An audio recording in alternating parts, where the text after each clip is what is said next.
So welcome back, a lot of you, and for those of you who are here for the first time, hello.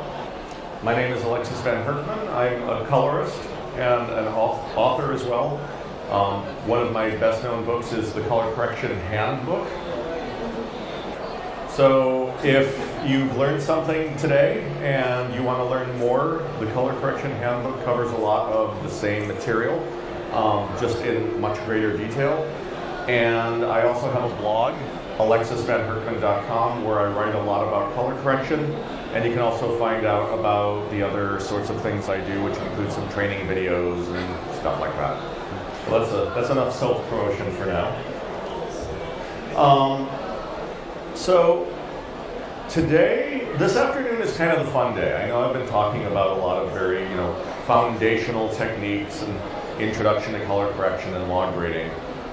Today we're going to talk about secondary color correction. So secondary color correction is a catch-all term that refers to any adjustment that you make to a specific segment of the image as opposed to the whole thing. So for example, what we've been doing so far have been primary corrections, such as maybe making the overall image. All right. So making an overall adjustment to the image, that's a primary correction.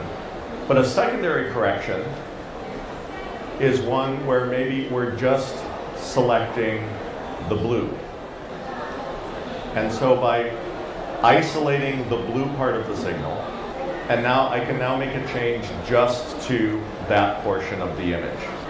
So what I'm using to do this right now is referred to as a qualifier. And this is, in my opinion, one of the most flexible tools a colorist has at their disposal. So I'm going to reset this, and I'm sure some of you already know this, but for those of you who don't, I want to talk you through the theory of operation of a qualifier. Essentially what it is it's a chroma key. It's the same sort of idea as when you do a green screen key to turn a large green background transparent. Except what we're doing is we're sampling a particular range of color that we want to isolate in order to make a selective color correction to just that range of color. So the way this works in DaVinci Resolve is, and I'm going to walk past you here. Yep. These are the qualifier controls found in the qualifier palette. And we have three qualifiers for the three main color components: hue, saturation, and luma. So what's really nice about the way these controls work is we can use all of these together to isolate a very specific range of color. So I clicked with the eyedropper on the blue part of the color wheel. And in so doing, I've set up a very simple selection of hue, saturation, and luma corresponding to just that section. I can turn on my map, and you can see I've just sampled this little tiny area here. But the way these controls are set up, I can expand my selection. So if I want to increase the range of hue that I'm sampling, I can increase this width parameter, and now I'm selecting a wider range of blues. Similarly, I can also expand the range of saturation that I'm selecting. So if I drop this, you can see I'm now selecting a more desaturated range of color. And then, of course, the third dimension is luma, and I can expand the luma selection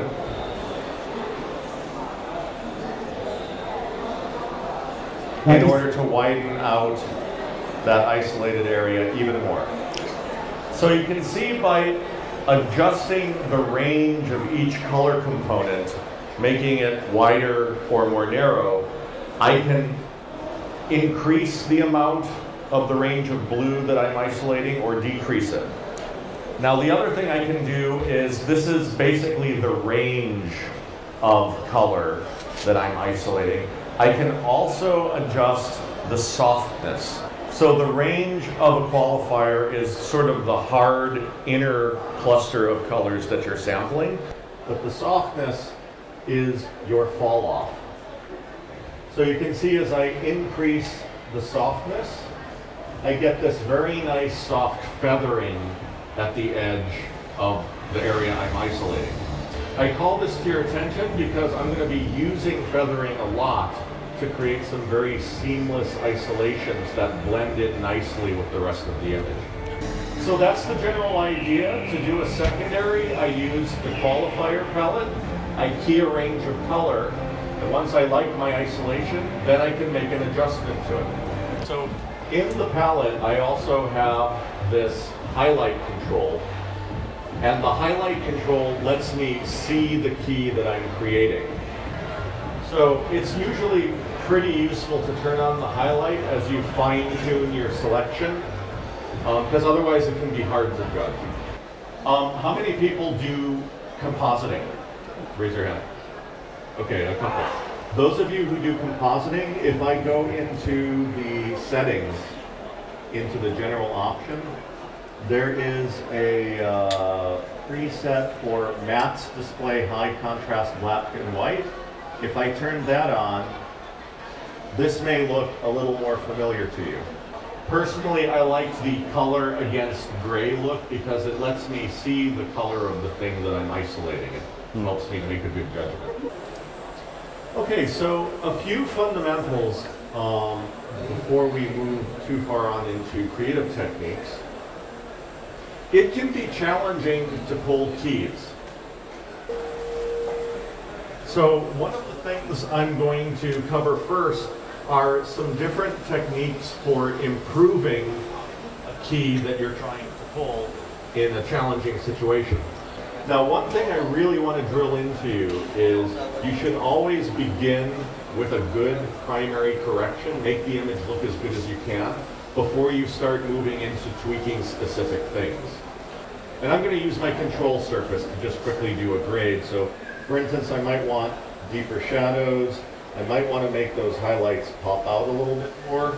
And then possibly I want to go for a really muted, desaturated look.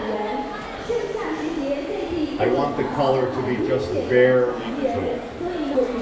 So before, after, I pretty much have the look that I want. The problem with this, though, is suppose now I want to do something to her skin tone. So I add a node, and I have to add a new node to do a secondary correction. So with this node selected, I go ahead and click on her skin tone. And when I look at my matte, it's terrible, right? Because there's not a lot of color left for me to key on. So this is a problem because I want to have this look, but I can't key from it. But there's a really easy way for me to fix this, and that is to change the way the node structure is built so that I can control what part of the image I'm keying. So I've added a node here, and actually this isn't quite the structure I want to use. Here we go. All right, so if you step back, the way the Da Vinci node tree works, I have a source bar, an output bar, and then all of the nodes that connect in between. So this source bar represents the original ungraded state of the image. And I can actually connect as many nodes as I want to the source. And if you remember, each node is an individual image processing operation. It's an individual correction that I'm creating. So by connecting a second node to the original state of the image, I can now pull a key using this node. You can see when I double click it, I'm now looking at the original range of color. So now I can sample her skin tone and I get a much better key.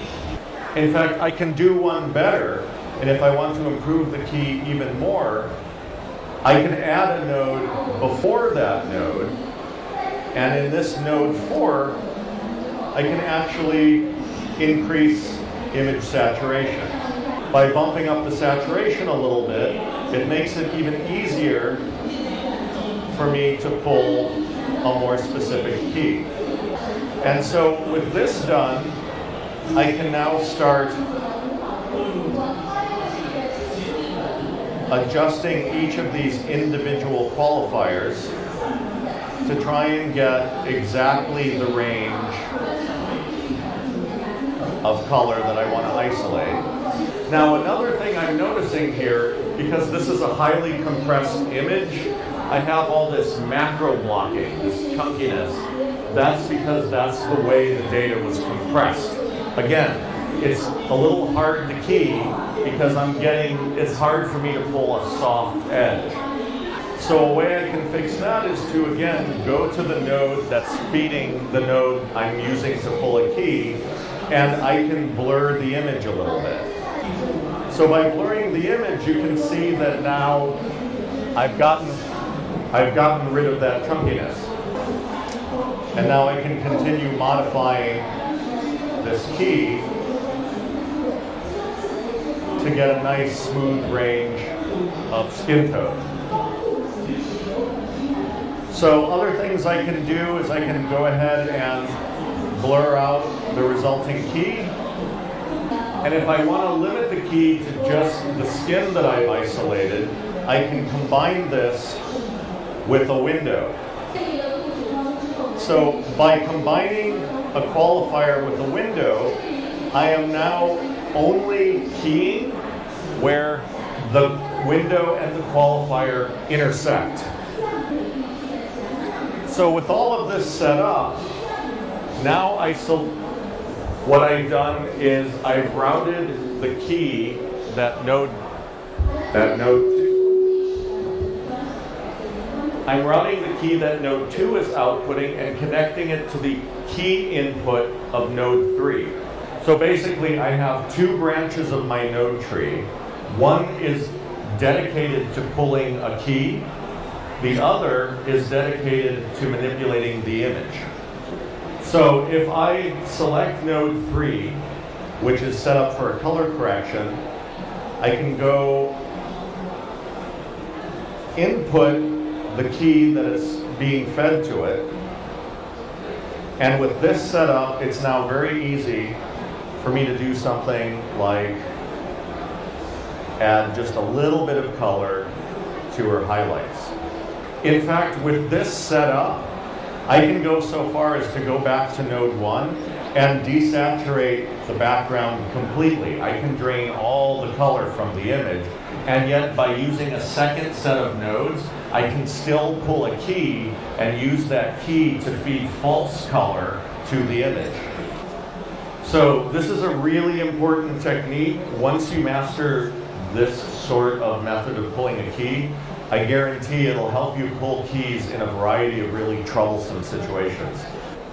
So let's take a look at some creative techniques that keying enables, that qualification enables. Now, one of the great things about the HSL qualifier is that there are 3 sets of controls, but you don't have to use all 3. In fact, there are a wide variety of techniques that you can apply by just keying on brightness. Now, Resolve has a shortcut. It has a Luma-only keyer where hue and saturation are automatically disabled. So what I'm doing is I'm just creating a simple grade. I want to mute the color. I'm kind of cooling off the shadows a little bit. If I do a before-after, you can see that I'm just making a slight adjustment. I want kind of an end-of-day look for this shot. But one of the things I'm lacking is a sunset kind of quality of light.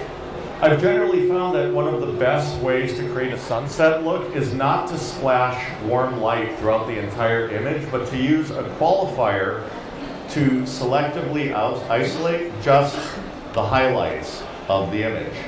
So oftentimes what I'll do is I'll simply turn my highlight control on so I can see what I'm about to do. And then I'll manually use the low and high controls to go ahead and start excluding the darker portions of the image. I just want the highlights, the parts of the image that the sun is directly hitting. And then I'll use the low soft control to feather out that edge. I want a very soft edge, as if the sunlight is bouncing through the roof. Now this is a very different method of keying than you would do, say, for a composite, where you're trying to precisely isolate, say, a human being because you want to put him in front of a wall. Here, I'm trying to isolate pools of light. I'm not trying to isolate her face, I'm trying to isolate just the highlights. So with this setup, I can turn off that highlight, and now I can use my gain control to start putting some nice orange light. And you can see the before and the after effect.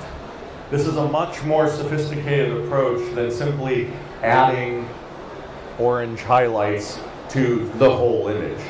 And while I'm at it, I can actually do the reverse. Once I've created a map, I can go to the nodes menu and choose add outside node. And this second node is the reverse of the key I pulled in node 2. And if I wanted to get even crazier, say this was a music video, I could, for example, put a little more blue into those shadows, maybe jack up the contrast a bit more. Start splitting up the image into separate zones of color. One thing I would warn you in this kind of situation is a little goes a long way, but you can see I'm achieving a different kind of look by selectively adding color to specific regions of image tonality. So I can also use this technique to selectively alter image contrast in some creative ways. So one technique that you'll probably recognize from a lot of glamour catalogs is the technique of adding some shine to someone's skin tone. So basically what I'm doing is exactly the same thing. I'm just isolating those highlights on her skin, softening them out, and once I do that, I can go ahead and start pumping up a little bit of brightness, just to give her skin a little bit of pop. I'm just looking for a little bit of glisten.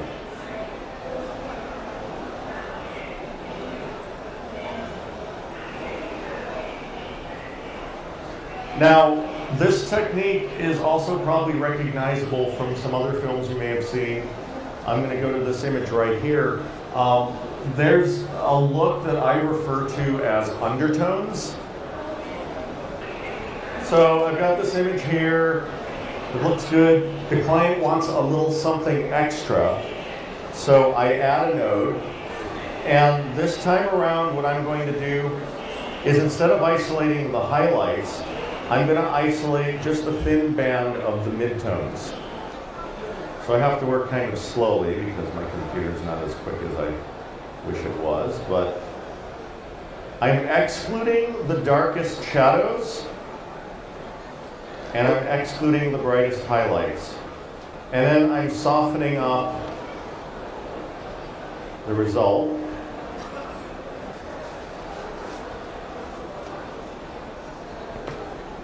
And then once I'm done,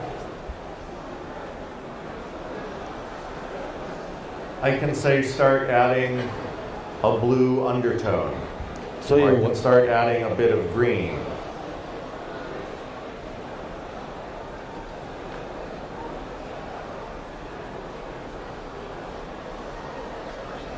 There we go.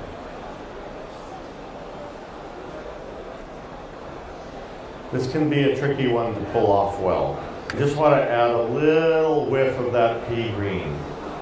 before, after, just to give it a little bit of mood, a little bit of atmosphere. I could tilt it towards blue if I want more of that midnight look. But again, this is all just selecting a narrow band of image tonality using my Luma keyer and just putting a little bit of color into it. So the next thing I'd like to talk about is color contrast. So there are going to be a lot of images where after you set up your grade, even if you've done exactly what the client wanted you to do, warm up the highlights, have kind of a desaturated, muted look, you know, maybe give it some very rugged contrast. The client comes back to you and says, okay, I know I told you I wanted it to be desaturated, but the image just seems a little lackluster, and I don't know what to do about it. One of the things I found can often work in that situation is to take a look at the image and try to figure out, is there any selective bit of color that I could tease out that would make the image pop without losing the overall mood that I've created. And in this case, I think maybe that green could be a little more vibrant. So in this case, what I'm doing is I'm trying to isolate just the green billiard table. And I think that's about as good as it's going to get. I'm just going to do a slightly sloppy job. So I'm now adding a little bit of color just to the table. And then of course I'm noticing that because of the overall grade I've created, it's not as pleasantly green as I would like. So maybe I'll use my hue control to just swing that green around. So just this small change gives the image a little more life, but it doesn't completely alter the character of the grade that I've created. So I get a little more interest, but I still have the grade. And this can happen in all kinds of situations. So decide maybe I want a really grim look for this image here. But then the client comes back to me and says, I like what you've done, but somehow you've taken him out of the picture. Is there anything you can do to bring him back out? So maybe I'll grab his skin tone. And isolating his skin tone, I'll selectively just pop him back into the image. With adjustments like this, a little bit can go a long way, but I hope you can appreciate it's all about trying to figure out the specific part of the image that you'd like to improve and working on that. So here's another kind of image where the client might say, I like how it looks overall. You know, maybe I want you to brighten up the midtones a bit, but the sky is not impressing me. I don't want you to make everything more colorful. I just want you to hit that sky. That's something that you can often have quite a bit of success keying, isolating. But with things like this, it really pays to be as soft as you can. And one of the things I've always noticed when you key a sky to improve the sky blue, you'll often catch blue reflections in windows or on white paintwork.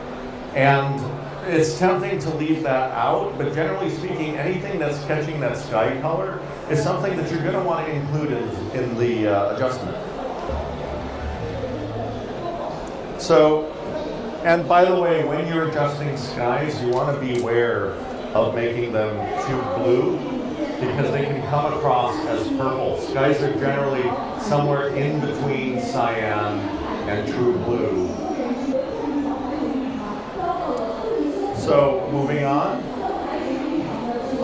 I showed this example yesterday, but for those of you who didn't see it, this is an example of a somewhat monochromatic image. The client likes the nice, warm tones, but wishes it could somehow be more colorful. And this is usually the kind of situation where I take a look at the image and I try to find anything that's a different color than the dominant color tone of the image. And in this case, there are these green lights here. So if I select the green of those lights, and I tighten up this key a bit. Now I'm in a situation where I can bump up that green. And again, just that small adjustment can bring the image a little more to life. So let's take a look at another thing that we can often find ourselves fighting with. This is broadcast legalization, or the preservation of detail in really bright images. So this image is a really good example. If I zoom in on her shoulder, I can see that depending on the kind of grade I might make, if I go too far out of bounds, I can find myself in a situation where I'm starting to crush detail all of her shoulder. Now, if I really want to have this much saturation, and I probably don't, but this is a good example. If I wanted to have this much saturation, but I wanted to keep the detail in her shirt, I could go ahead and qualify just that color that's blowing out. If I soften this up,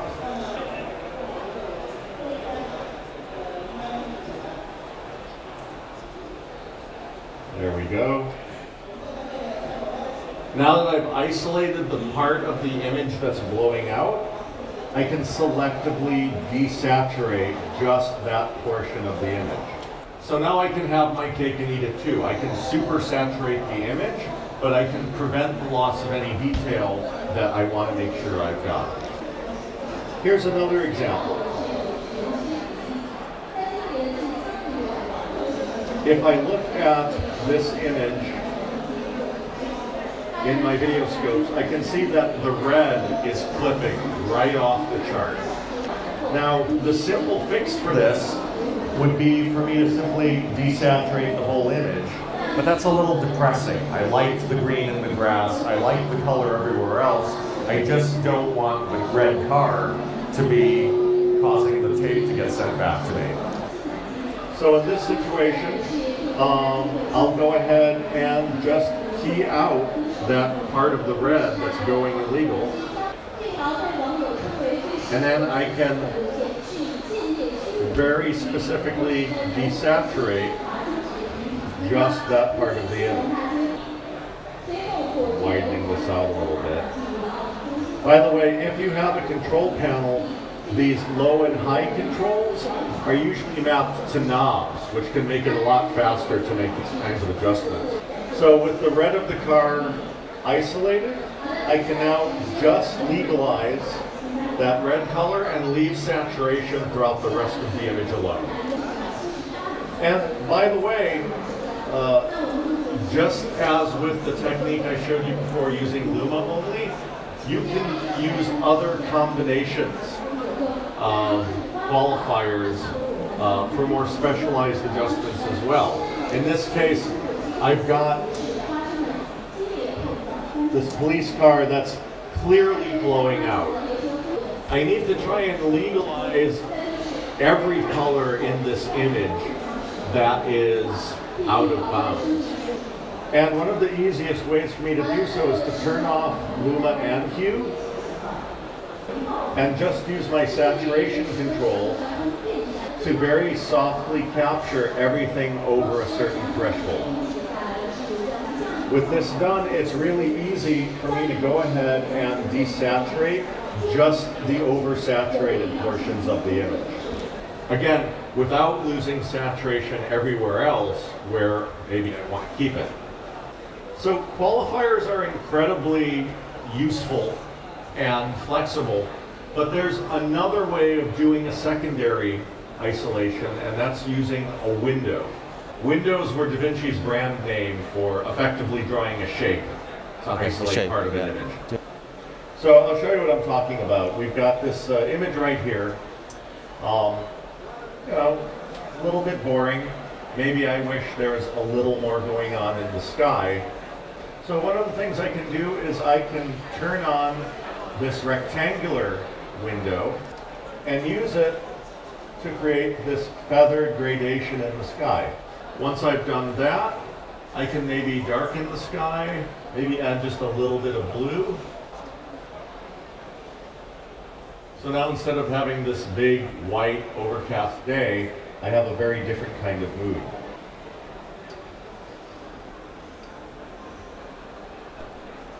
This is the digital equivalent of putting a glass filter over your lens. The advantage here is the DP can change his mind if he doesn't like what you've done. So here's a slightly more sophisticated example. I've got this image. I just want to give it a quick grade. This is supposed to be the evening. So maybe I want to desaturate a little bit.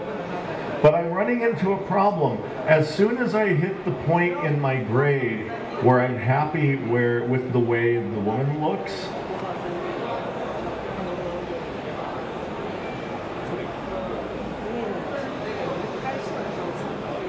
so as soon as I hit the point where I'm happy with the way the woman looks, I find myself not liking the room. I like the light that's falling on her, but I wish it was a little bit darker behind. If I just kept making it dark enough to the point where I like the way the wall is, now I don't like the lighting on her. So I'm going to have to do this in 2 steps. So in this case, I'll use one of my favorite tools, which is the custom curve. And I'll go ahead and draw just a very loose shape, specifically to trace the contour of the shadow on the wall. I'm not trying to build new shadows. I just want to add more density to the shadows that are already there. So I don't want this outside softness to fall too much on the woman, so I'm rolling it back. But I do want this to be a pretty soft effect. So I'll go ahead and use Resolve's ability to create custom softness. And once I've got this set up, go ahead and darken the wall. And now you can see before, after, big difference, and I'm able to leave her be. So this is the kind of thing that I'll find myself doing quite a bit with interview shots where maybe the lighting is a little flat, a little boring. A real quick solution can be to just create an oval, feather it out, make it look like kind of a slash of light on the scene, and then if I invert it, I can use this to darken the wall behind it. Just a little bit. And I want to make sure it's really feathered. If anyone sees my shape, then I've given my magic trick away.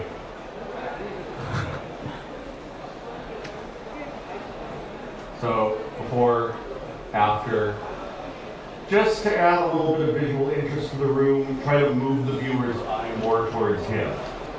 Now the other thing that you can run into are situations where the opposite is happening.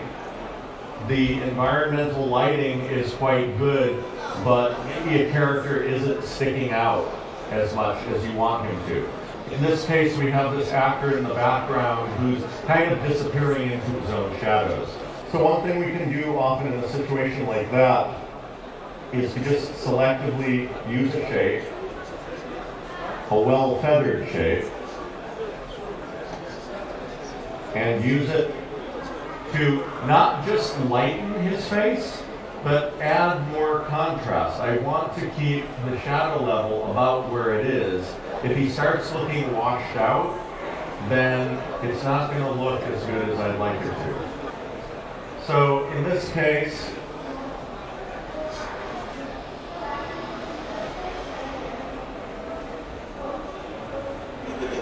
I want to make this a little more narrow because I don't want to see any feathering to the side of his face either. That'll give away what I'm doing.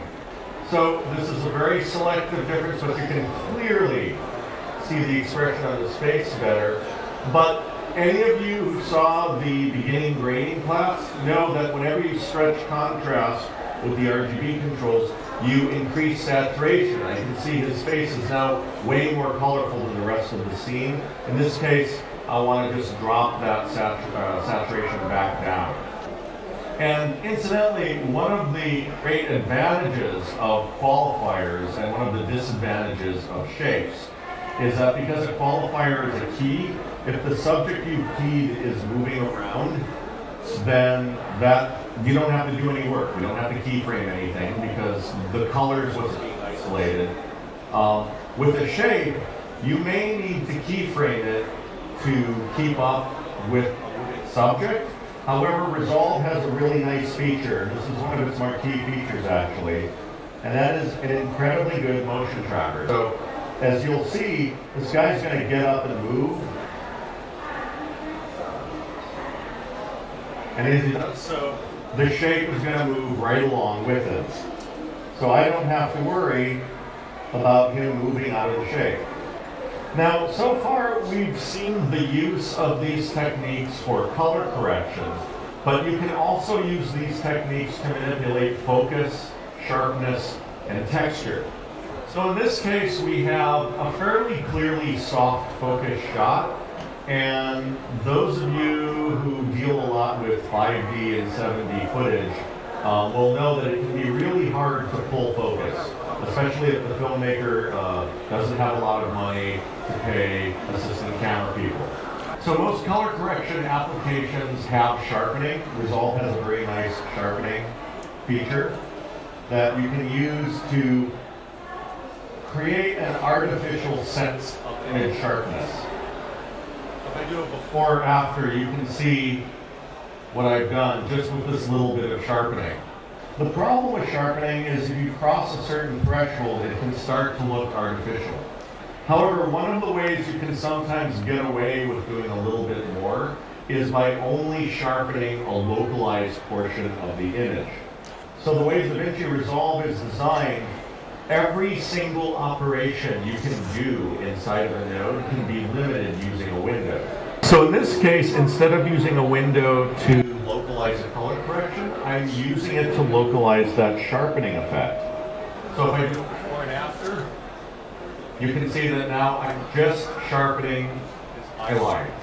It's a much more convincing effect, and it avoids the problem of introducing artifacts throughout the image. And in fact, it also draws the viewer's eye directly to his eye line without me having to play any games with creating artificial shadows.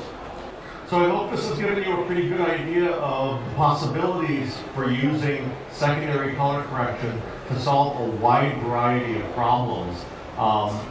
For me, one of the biggest things that you can do as you learn color correction is to start learning how to segment the image. In other words, take a look at an image and start breaking it down into component regions of lightness, component region, sorry, I need a drink of water. Component regions of lightness and component regions of color. And once you start looking at images in that way, you start breaking them apart into isolatable regions, then you can start problem solving, starting to think of, okay, there's something I don't like about the image.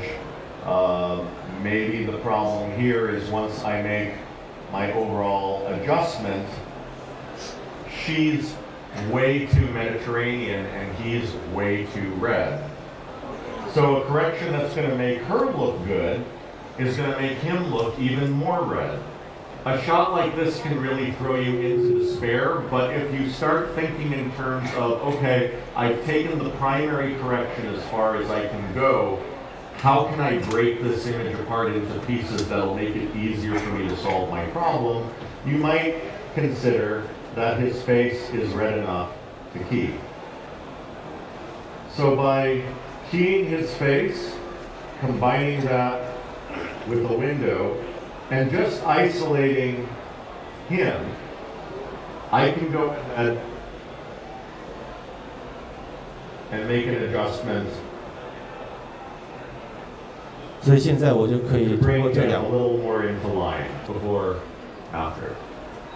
It's an imperfect correction, but you can see where I'm going. So, there's my presentation. Thank you so much for coming. 今天我的讲座就到这里为止。Any questions or? Yeah, absolutely. If 有什么 anyone 问 has 题的话 any 可以问。 questions, now's the 对。 time.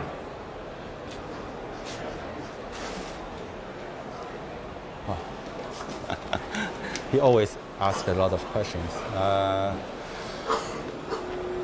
第一个问题是对于头发的2级调色有什么小的技巧吗？特别是长发动起来的镜头，比如说一些洗发水的广告。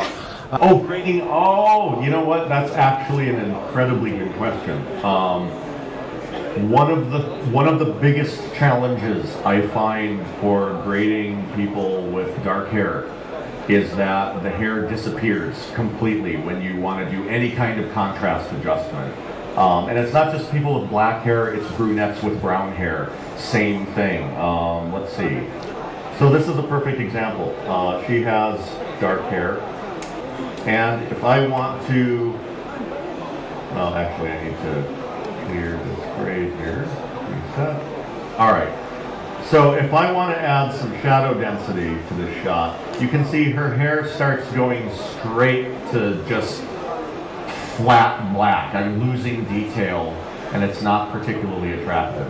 So one way I can work my way around this is by doing secondaries in a slightly different order. Now, I know I said, generally speaking, you want to do your primary correction first and then build secondaries on top of that. This is an exception because what I want to do is use a secondary operation to exclude her hair from the operation I'm going to do to the rest of the image. Now, this can be a very hard thing to do. It's not an easy technique because you want to isolate the hair, which is dark, but not isolate all the other shadows, which are equally dark. So I'm going to use the HSL keyer here, and I'm going to sample her hair. And you can see right away, not only am I getting the hair, but I'm getting her bra and I'm getting the pants. And this is more than I want to isolate.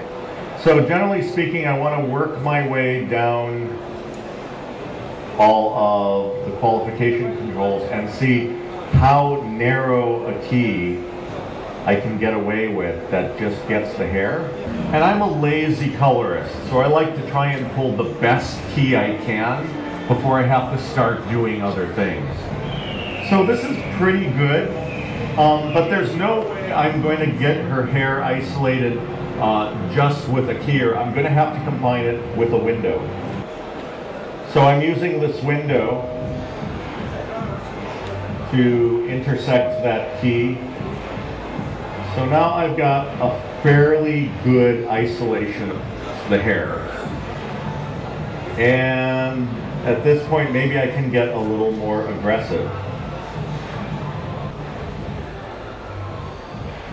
Let me see how much I can get. All right, that's probably about as good as I can get. So with this done, now what I can do is turn that off, invert the key, and now,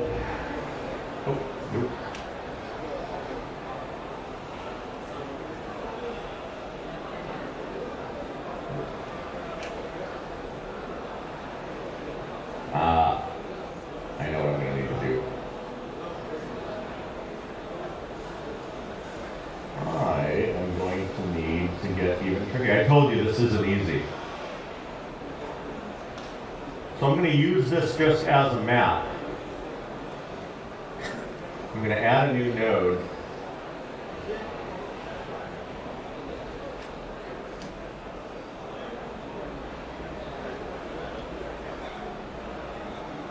All right. And in this node, now I can start pulling my contrast, but leaving her hair alone.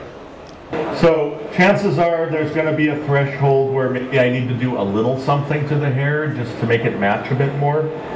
So I'll add an outside node, and maybe I'll go ahead and just darken her hair just a little bit. And maybe I'll take advantage of the localized matte to pump up the highlights of her hair.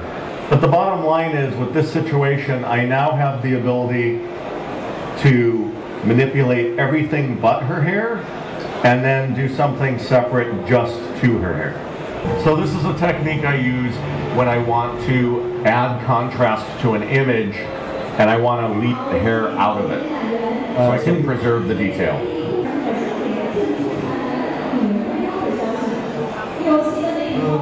是单帧的图片，但实际上很多情况下头发可能是动起来的。If the hair moves. 然后 This is a key. 除非在头发监控的特别干净的情况下，否则就会很容易出现那种不干净的那种 noise 噪点。About avoid noise. Well, so once you isolated the hair, it's like I said, this isn't easy. This isn't easy. 这不是一个很简单的活。If her hair is waving around, the key is going to work fine, but you're going to need to track the shape or hand animate it. I mean, there's no way around it. It's just going to be some work. 当她头发移动的时候，这个你是可以跟踪她的，但是有可能因为她的头发的形状会改变，所以你有可能还要改变这个真正的形状。And you can use the localization to apply noise reduction just to her hair or just to the outside. 还有问题吗？ Any other questions?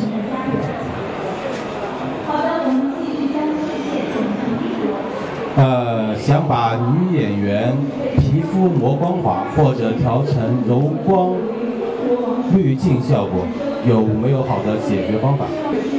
Let's see. First, I need to find an actor that doesn't have great skin, like him. So this is something that comes up a lot with commercial grading, where the actors got some complexion problems. They had acne earlier in life. The makeup person wasn't able to take care of it completely. And is there anything I can do to smooth out the complexion? There are actually a variety of things you can do depending on the mood of the shot. I'm just going to basic technique, and that is essentially to isolate the skin tone. I want to sample this guy's face, and this is challenging because it's a very warm shot. There are a lot of reds and browns, so I need to try and... There we go. One good way of isolating skin tone, by the way, is even a lot of browns in the shot, the skin's typically going to be fairly well saturated. So if you omit the less saturated reds in the image, you'll be left with the skin tone, like right here.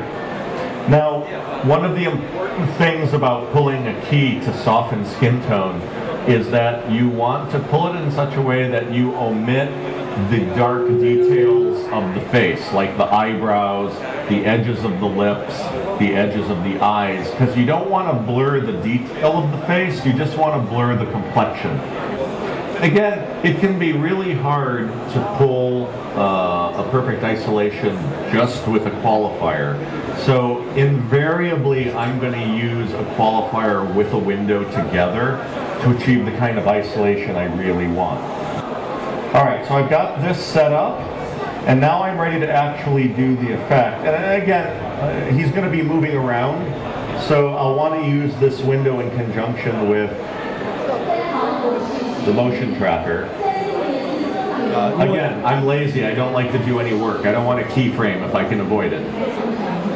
So with this set up, I'm going to go ahead and turn that tier off and go to the blur palette.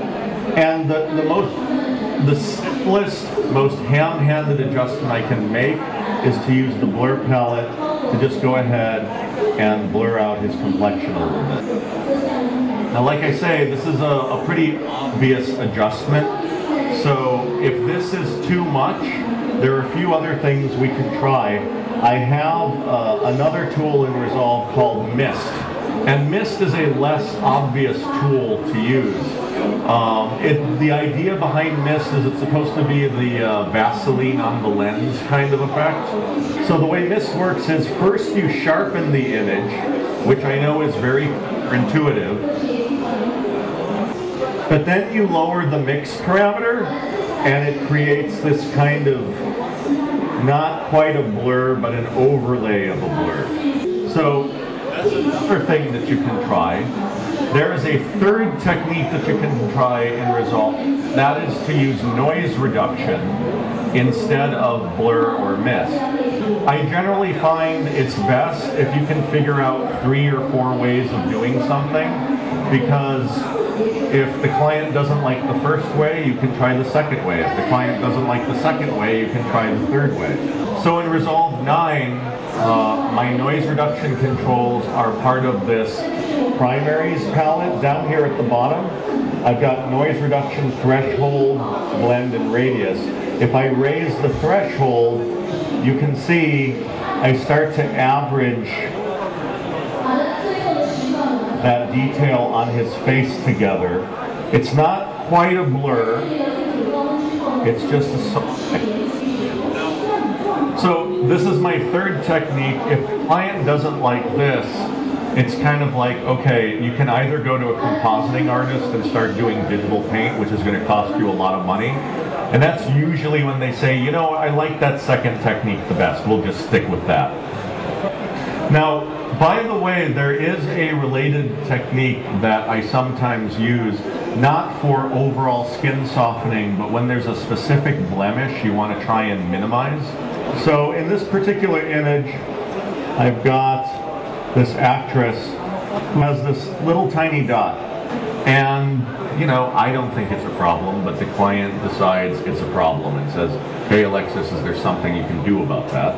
The simplest fix is to go ahead and create a window and just isolate the blemish.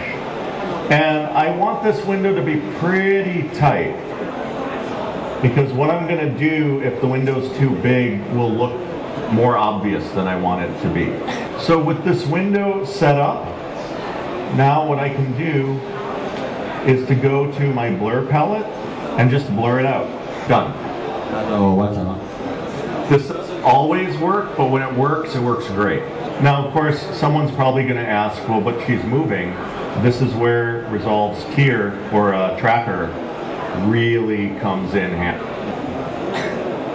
Any other questions, or we all done? It's been a long day, so I can understand if you want to get us some drinks. Yes?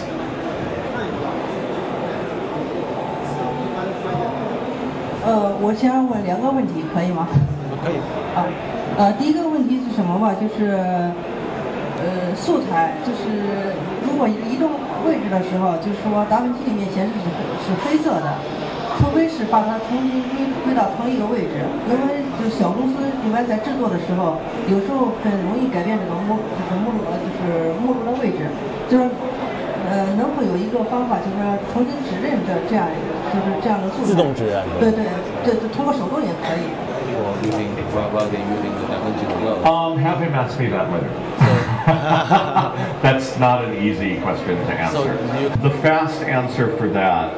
So, if you select a clip in the media pool and right-click, there is a command called Change Source Folder. So this lets you change the source folder from one directory to another directory. You right-click on a clip in the media pool. 在 media pool 里边 ，media pool. And you select Change Source Folder. 中间有个叫 Change Source Folder. 但这不是每次都会。That's the only command there is. 这是唯一的一个就是功能这里面。There is no automatic functionality in Resolve. You have to manually link everything. 这只是能改变你这个存储路径的这一个设置，但是很多时候你找不到，你还得手工找。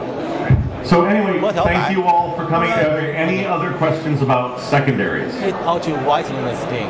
Whitening the skin. Yeah. Okay, that'll be the last one for today, and it's a very good question. 这就是最后一个问题了，怎么把肤色调白？ So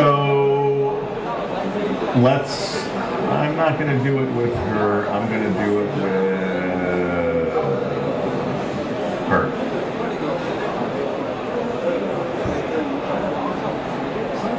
我们会在这个女的身上来试一下这个把肤色调白。So if you want to selectively bleach the skin, there are 2 methods. And I've been focused on using the HSL qualifier so far, mainly because it's a good way of being very, very selective. But there's another tool that I showed yesterday. It's in the curves palette, and it's these hue curves. And the idea of curves is it's sort of like a hue isolation, except with a curve. So what I can do here is there's a hue versus luma curve. So I can sample her skin tone. So I can sample her skin tone and attempt to use this to lighten it. Now, the thing about the hue curves is when you make a sample, it tends to sample a very narrow range, which isn't very useful. So what I like to do is add a few more control points to widen the range. And at this point, you have the option to start trying to lighten the skin tone using the curve. Now, the problem with this curve is if you do very small adjustments, it looks good. But if you make large adjustments, then you start to see artifacts with compressed footage. So you can try it, and if it works, you've gotten lucky, and if it doesn't, then you need to try something else. That other thing being a qualifier. So if I key the woman's face, and I'm going to try and narrow that down a little bit. I just want her skin tone. I don't want those shadows. And again, I may need to finish the job using some kind of a shape. If I spent more time on the qualifier controls, I could do a better job, but again, I just want to do a good 如果你有足够时间的话，你可以把这形状调整到比较适合这个脸的方向。 But with this kind of a key set up, now I can go back and start working with a selective lightening. And perhaps as part of that, I want to do a little desaturation. I may want to bring up the highlights a little bit. So you can see all of the holes I left in. I need to do a lot more work on that key to fill in the holes, soften the whole thing. But generally speaking, this is the way I would pursue a skin tone lightening. And by the way, one of the other ways of solving a complicated key like this is to not try doing it all with one single key.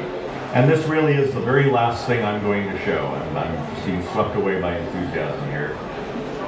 What I'm about to set up is a key mixer in Resolve. And the idea behind a key mixer is you can feed multiple keys to the key mixer, which will combine them into one. So in node 3, I'm going to go ahead and pull a key. This is just for example's sake.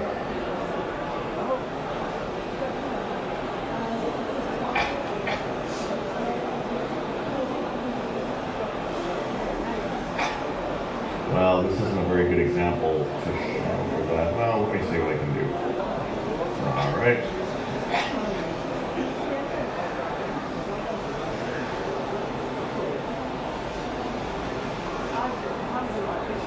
So I'm trying to create some very narrow keys that work well in specific portions of the image.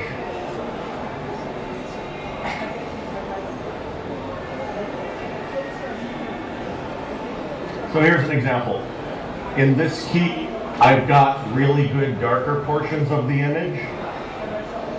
Up here, I have better highlights. Combining them all together, I get a much better end result than if I tried to do it all with one key. Not a perfect example, but you can see the idea.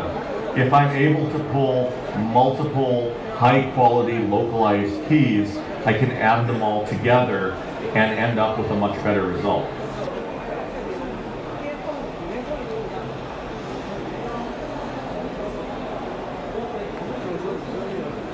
So, anyway, there you go. Thanks so much for coming. Really appreciate it, and perhaps I'll see some of you tomorrow.